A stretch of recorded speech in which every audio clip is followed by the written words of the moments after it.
Terjaya ni tak dapat. Kita taruh mo, ha? Belum lam. Belum.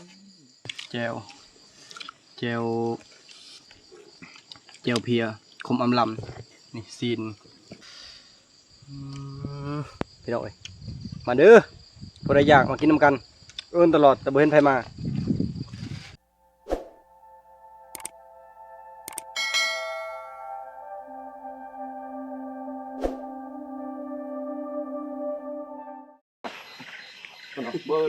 กับท่านสบายดีพ่อแม่พี่น้องสบายดียามแลงตอนนี้พอดี3:00 ปลาย3:00กับประมาณ7 หรือ 8 นาทีนี่แหละเมื่อวานนี้แม่นไปหากินตะเวนเนี่ยเมื่อวานนี้แม่น3:00ตรงแหละบ่เฮียงไปทางนี้แต่มื้อนี้บ่เฮียงสิไปดักอยู่วงไห้จะได้ก็ไปลองไปลุ้นไปชมพร้อมกันพี่น้อยว่าสิมาหรือบ่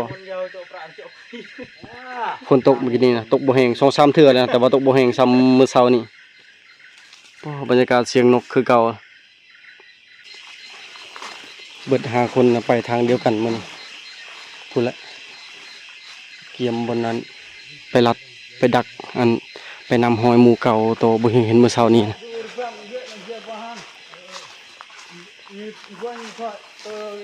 คนหนึ่งแยกทางนี้อีก4 คนมันไปทางนั้นบ่เห็นที่ลงไปบอกคนหมูดุดเมื่อเช้านี้นะให้นายพรานพากันดักตอนนี้นะไปเส้นนั้นคนหนึ่งแล้วไปเส้นพุ่นคนหนึ่งแล้วบ่เดือนกับพ่ออ่อนเลาะลงเส้นนี้แล้วบ่เห็นสิไปทางกกไห้พากันแยกย้ายไป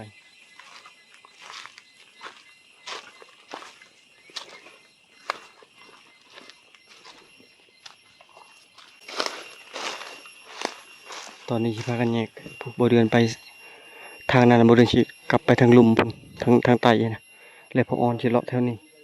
แต่ทางนั้นพอคือจนบ่เห็นมาอยู่เครื่องกลางคือแยกกันไปอยู่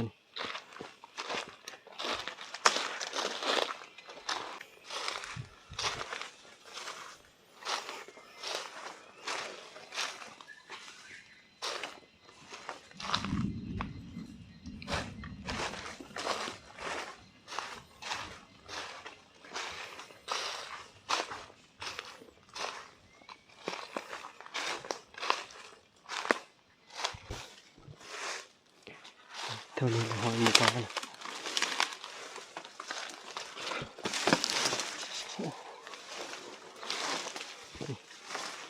มื้อเช้านี่ไม่เพราะว่าหลังฝนเช้าตกแล้วมันก็หากินเลยฝนเช้าตกนี่แม่นตอนแจ้งแล้วมันก็ประมาณ6 โมงหรือว่า7 โมงเช้านี่พูดถึงนะบางทีมันชุดเลยพอนำหอยหมูปลาเลยนำหอยหมูปลาเท่านี้ลายที่เท่านี้เมื่อเช้านี้คันบุญยังบุญยิงนกขานั่นนะยันได้เห็นตำโตเลยมันกำลังจะขึ้นไปหาบุญยังอยู่แต่บุญยังไปฝ่าวยิงนกก่อนเสียดายอยู่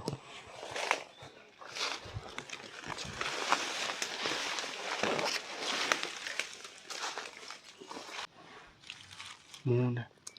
น่าจะเป็นลายตัวแห้งอะไรเท่านี้นะ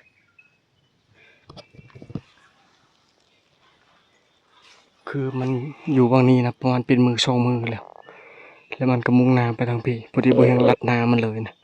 มันติดกึนแล้วก็ได้ยินเสียงยิงนกนี่มันก็เลยกลับมา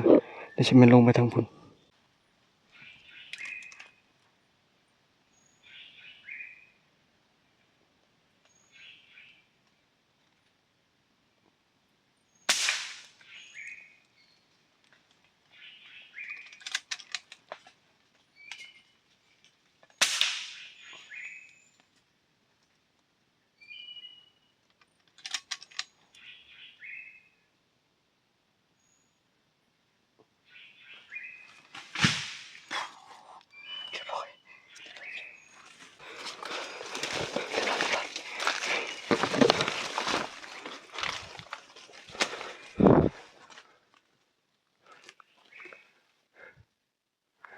ก็หมอ3 บาทตกเรียบร้อยแล้วไปหาเก็บก่อน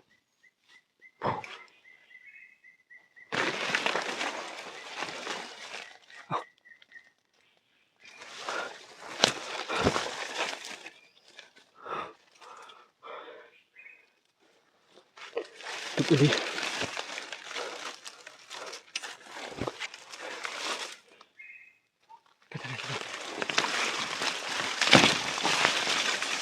โอ้โอ้เรียบร้อยแล้วบ่ทันตายพี่น้อยจับได้ปะนี่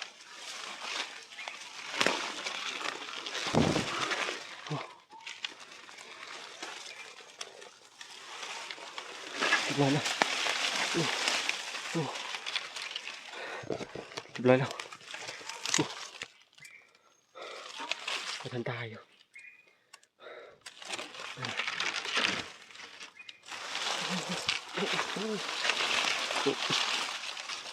ผมครบแล้วปะนี่ได้แล้วพี่น้อยหมูนะมันอยู่แถวนี้หมูนะโอ้หมูนี่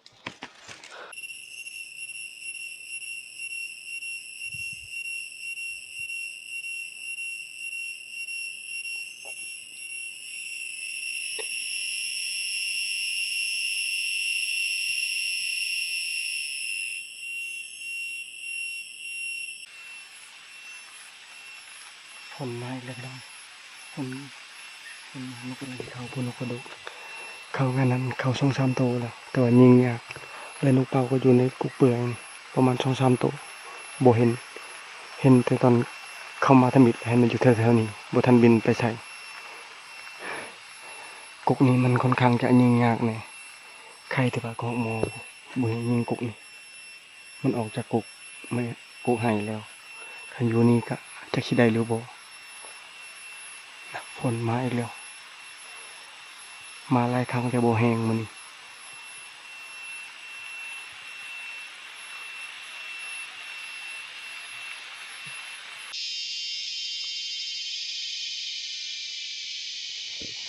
ก็ไปอยู่กุกให้ก่อนยินเสียงนกเป่า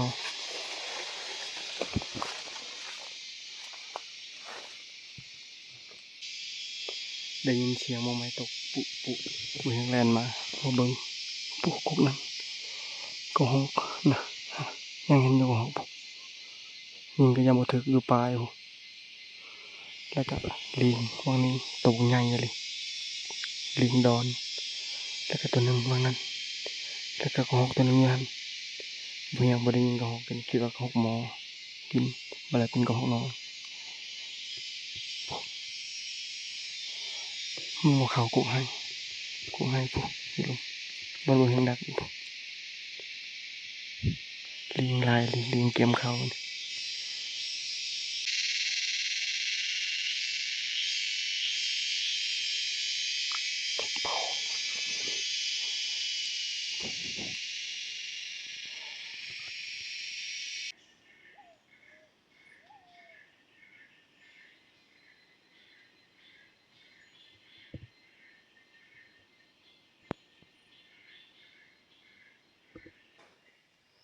บ่เข้าเลยพี่น้อย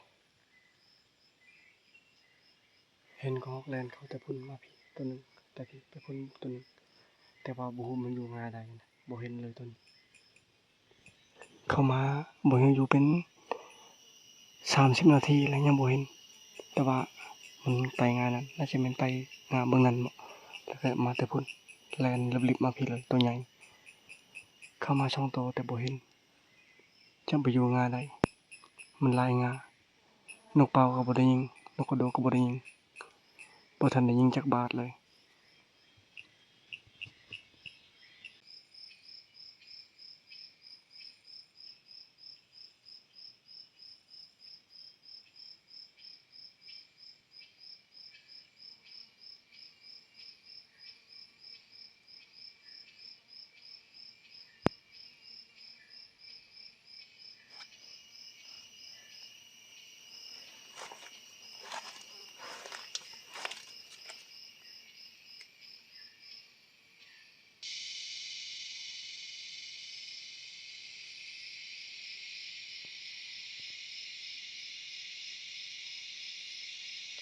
เงินเลยก็ห้องบ่เข้าตัวเดียวก็แล่นผ่านซื่อๆบ่ให้ก็ยังบ่ทันเบิดเลยเห็นแต่นกเป่าก็บ่เข้าก็ให้มันอยู่อ้อมแอมนี่ซื่อเข้าแต่นกกระโดดกับกระเล่นตัวหนึงนกกระโดดหลายตัวแต่นกกระเล่นตัวหนึงบ่เห็นบ่ได้ยิงเพราะว่าแต่พวกไก่ก็ฮอกกันนะเพราะเขามีก็ฮอกหมอเลยบ่อยากเชื่อจัง โอ้โหสิอยู่ต่อถ้าดักวางรัวดักเห็นหรือว่าสิกลับเบิ่งก่อน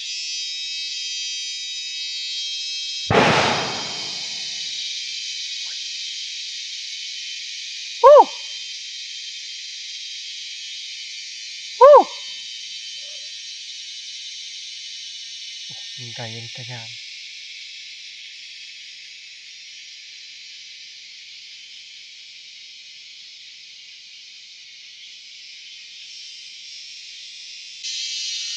ตอนนี้สิออกแล้วจะโกะให้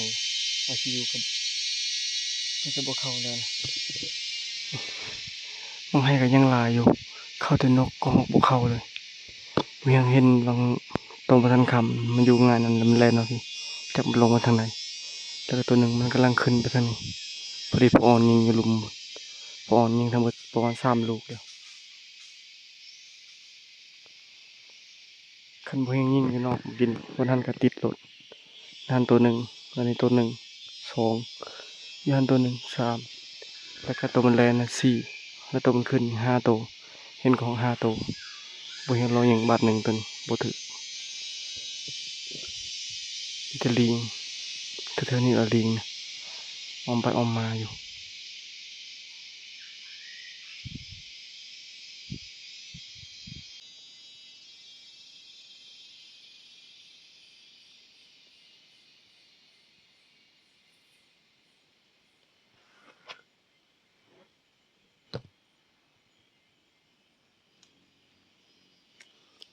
มืดแล้วเลย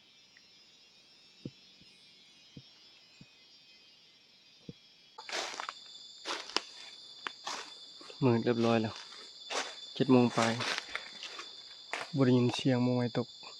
บ่เห็นก็บ่ได้ไปกรุงไห้บ่ก็ได้ยินที่เขาไปอยู่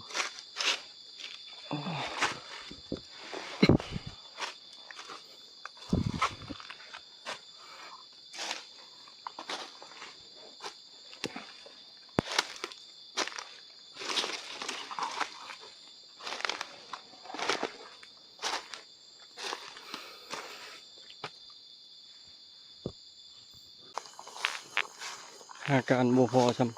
ำเห็นกับบางหลัวก็บ่ออกบางหน่อยได้ยินเสียงอยู่เห็นแต่ขี้มันใหม่ตอนนี้กลับมาฮอดทาง3 แยกแล้ว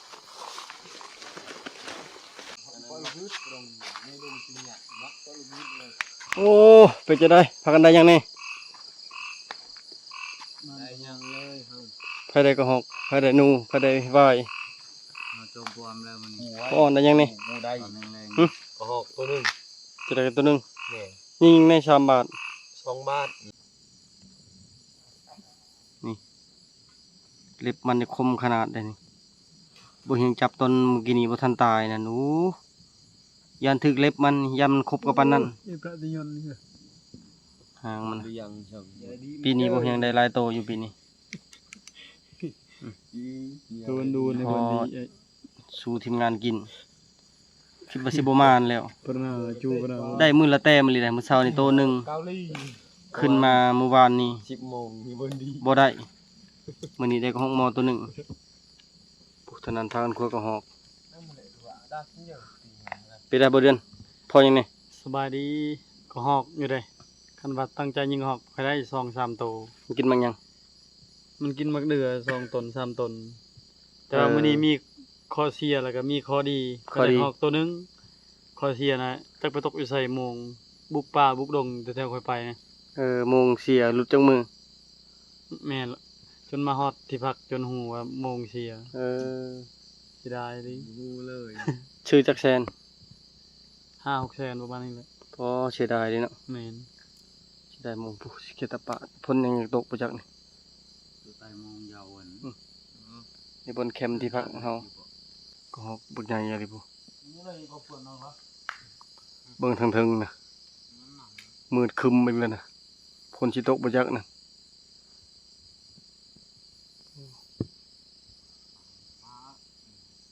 ก้อนขี้แมกผู้ทางนั้นพาเรือมอีกแล้วน่ะโอ้ เนาะ ลูกđóเลยปอนมารับchưaเลย อืม nhung dần thôi ต้มน้ำฮอนมันเป็นง่ายทุกคน lo luôn จุ่มน้ำร้อนแล้วก็ลวกง่ายคันทำบ่จุ่มน้ำร้อนเนาะมันก็ đó nó thải มันแข็งมันหยาบ đi giờ thì cha พุทธไมเจอกี่ hiền cái chút cái gì chứ định cay cái này ปลากินยา là cái nhà không อืม nó nắm mình จุดตัวบุต้มเมื่อกี้ cái gì đó ha Riêng. cái gì ba này không เละปานในปลากินยาเฮ็ดอีเจอนี่ ăn cái mua nhé đây กระชูกำบัวละ ừ ba cái nhà hả ปลากินยาก็นี่ให้จูนตัว อืม เฮ็ดอีเจอ chơi là bọn dặn cái ấy chỉ muốn nó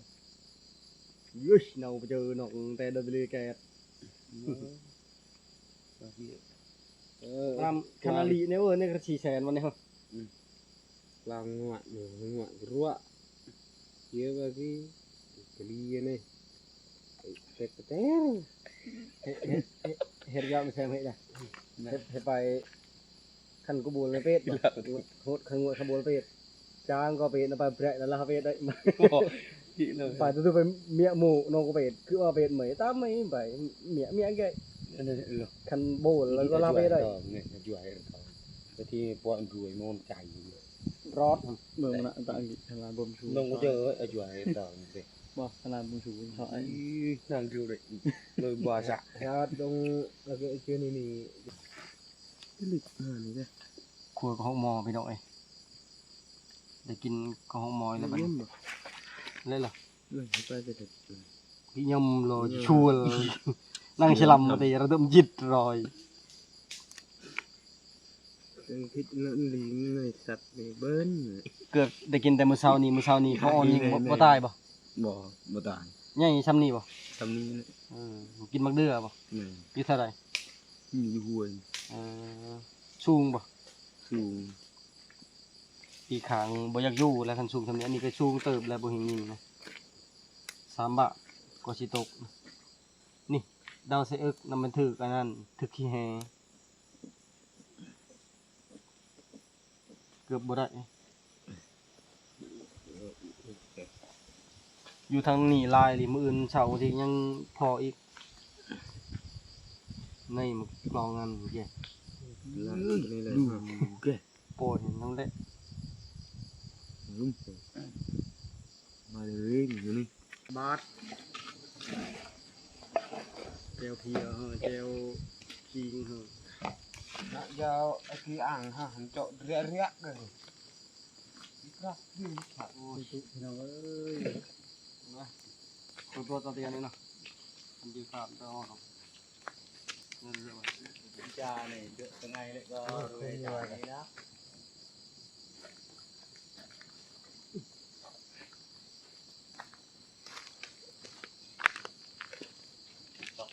chọc à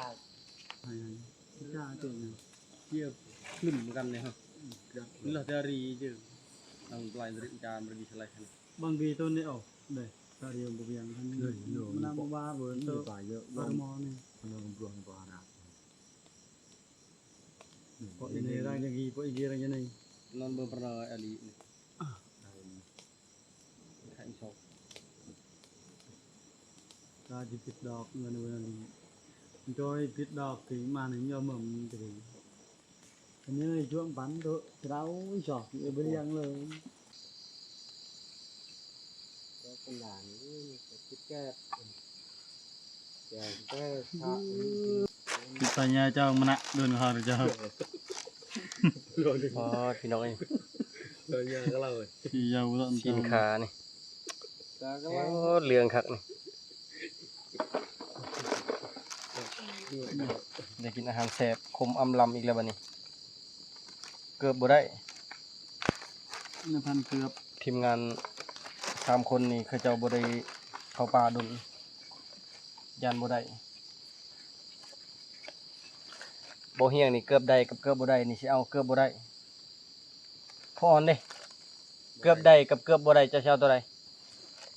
gấp vào đây gấp đây จะสิเอาตัวใดเกือบเอาเกือบได้บ่ ờ เอาเกือบบ่ได้แล้วค่อย gấp đây lại tục gấp เกือบบ่ได้แสดงว่าจะบ่ได้ Em có nhang phải. Lên cái bờn cấp treo bằng. ได้ เดี๋ยวตามมาแปะนี่ เรียวก็ Rồi, hôm lòng. มาคันตะกี้คันให้ตันแล้วให้เจาะไอ้เพียนทำแต่เดียวเนาะ Và thay khạch. มันจะใหญ่เด้ตะไป เปิดแหละสิดอกตังใส่นี่มับเตะปะไหน บ่กองขาไกลจริงๆบาดหลองไกลกำตะกอด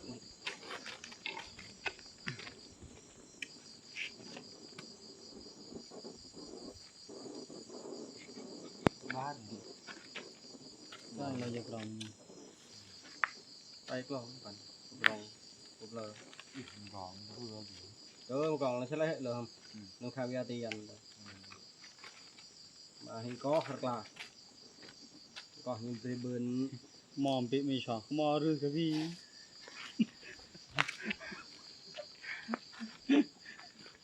Mình có đang chín chín. Tao tạo gì những cái.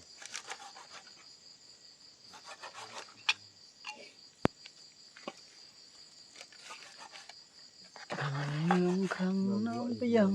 บ่ทอ Cái ộp sạch lửa hư.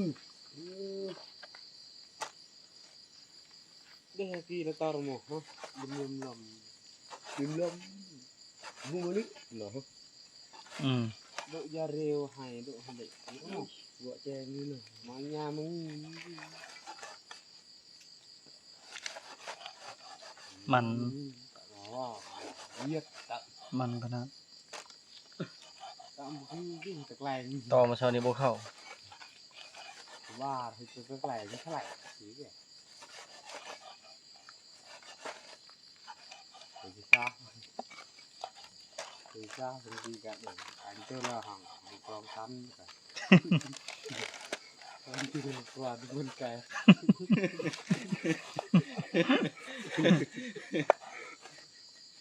หนาวหนาวนะ Thấy chào ơi. Phải mình gà lên đi.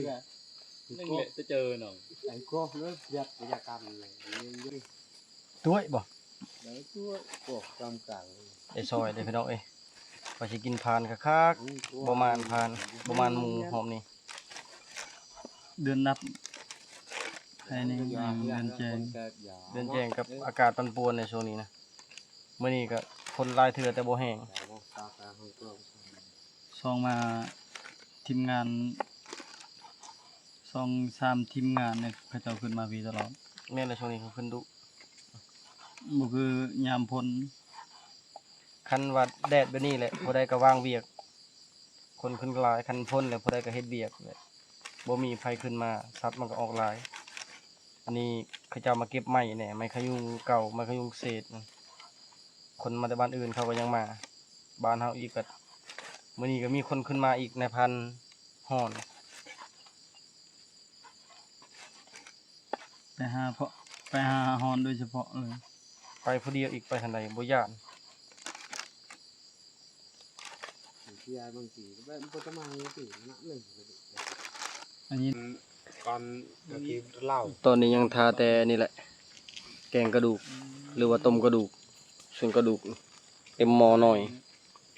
ส่วนตัวนั้นน่ะแม่นเฮาซอยจุเอาพี่น้องเอ้ยกินแบบคักๆเพอเฮาปิ้งอบโผนน่ะแม่นสุกคักเลยแล้วก็ซอยไว้พอดีเต็มถ้วยมื้อนี้2เมนูก็ฮอก2โตวแม่นเอาไว้มื้ออนเช้าอีก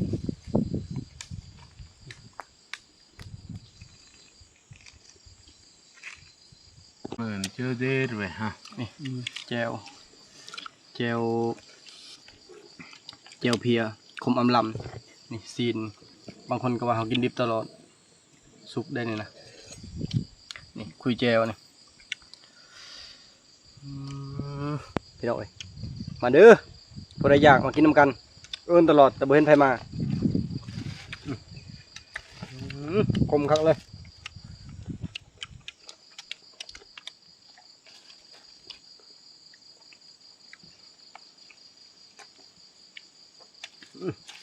ชมใจอยากเลย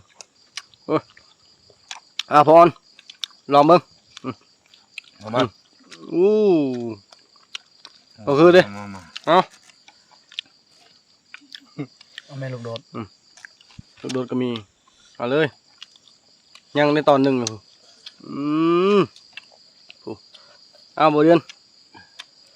บ่ปานได้เฮาคันน้อยๆมาเด้อบ่แม่พี่น้องกินชมใจกับมาไก่มาชมใจกับ ไก่อลีเด้บ่นี่ถือว่าไก่อลีแหละ อายุ70ขึ้นบ่ได้แล้วอายุ80เท่านี้ ค่อย40จักสิฮอดหรือบ่สิขึ้นได้หรือบ่นี่แซ่บเลยพี่น้องเอ้ยคำที่หนึ่งมันก็ต้องมีคำที่สองเสมอพี่น้อย นี่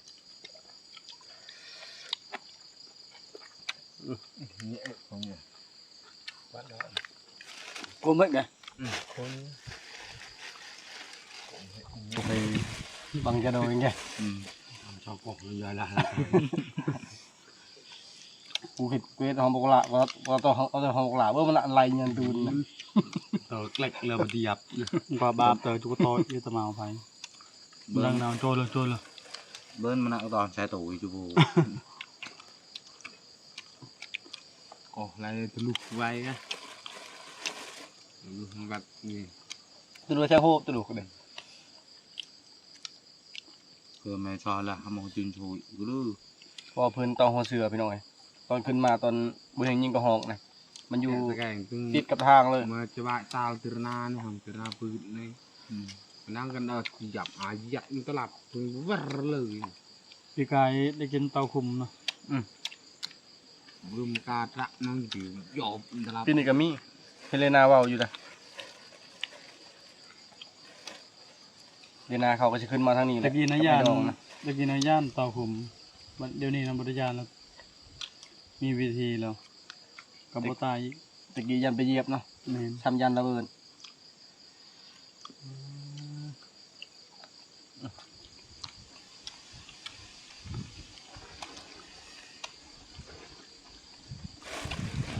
จะพอกินเด้อจะพออิ่มแล้วยังต้มอีก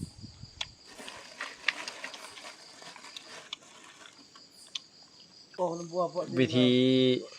กันหมดลายเลยคือเอาหม้อเนี่ยหม้อหนึ่งมาตั้งไว้ให้ก้นมันน่ะถึกนำบ่ให้หมดเข้ามาหมดลายดีหมดนี่นะอิ่มเรียบร้อยแล้วได้เบิ่งกระดูกกระเดียวก็พอดีสุกบ่ได้กินซ้ำนี่โอ้อบไว้นี่ส่วนกระดูกนี่ครบอำลำทางใส่พร้อม มือม่านก็แยกจากพ่อออนแล้วก็พ่อยิงได้เลย แต่อยู่ต่อไปจนมือจนคำกับโบเห็นหยังมื้อนี้ได้ยิง2 บาทบาทที่2ก็คือยิงกระหอกแต่น่าจะบ่ถึกนะเพราะว่ามันเริ่มมืดแล้วบ่อยากเห็นนะก็เลยไปเลยแต่กระหอกก็เห็นหลายอยู่มื้อนี้เห็นทั้งลิงทั้งกระหอกนกเป้านกกระดกเห็นทุกอย่างนั่นแหละแต่ว่ามันบ่ให้ ให้แต่อย่างเดียวนี่ก็ถือว่าคุ้มค่าอยู่กระดูกไว้กินมื้ออื่นเช้าพุ่นแหละตื่นเช้ามาจังกินส่วนซีนมันเรียบร้อยกับหนังจะโดนได้กินเถื่อก็มีบางคนเพิ่นก็อยากให้อนุรักษ์ไว้อะนะ ก็คิดอยากอนุรักษ์อยู่พี่น้อยคันบ่ยิ่งกับมันบ่มีหยังกินอะลีสิกินแต่แจ่วกินแต่ผักมันก็บ่ไหวอะนะแต่ว่าเฮาคือเฮาเดินทางอยู่ผู้อยู่เทิงนี่เฮาหลักๆก็เฮาเน้นใส่สัตว์ใหญ่แต่ว่ามันบ่ได้ก็สัตว์น้อยก็ขอแต่มันรอดนั่นแหละก็ตามนี้แหละพี่น้องเอ้ยเพื่อชีวิตรอดของเฮาคันบ่ห้าก็บ่ได้กินอะลีห้าก็ยังบ่ได้บางเทื่อก็คือที่ทุกคนเห็นแหละบ่เฮียงไปหากิน3 เทื่อแล้วหาก็ได้กระหอกหมอนี่กับนกได้แต่ซ้ำนั้นกับกระหอกตัวหนึงแม่นบ่กระหอกยังบ่ได้ยังบ่ทันได้กระหอกนะหาก็ได้นกมื้อเช้านี่ก็ไปจนเมื่อยบ่ได้แล้วก็มื้อวานนี่ก็จนเมื่อยบ่ได้หาก็มื้อนี้ได้กระหอกหมอแบบนี้แหละการหาอยู่หากินมื้อมานมื้อบ่มานบัดนี้ก็พักผ่อนก่อนแล้วทีมงานเฮาว่าผู้ละเดือนดับเพิ่นสิพากันไปหาการแต่บ่เฮียงก็น่าจะบ่ได้ไปเพราะมันไปยากกลางคืนนั่นนะคันใส่ตีคางจะได้อยู่ PCP นี่มันซ่าแล้วก็ยิงชัดใหญ่ก็ยันบ่ตายสำหรับคลิปวิดีโอนี้ก็ขอจบไว้เพียงเท่านี้ก่อนพี่น้องบาย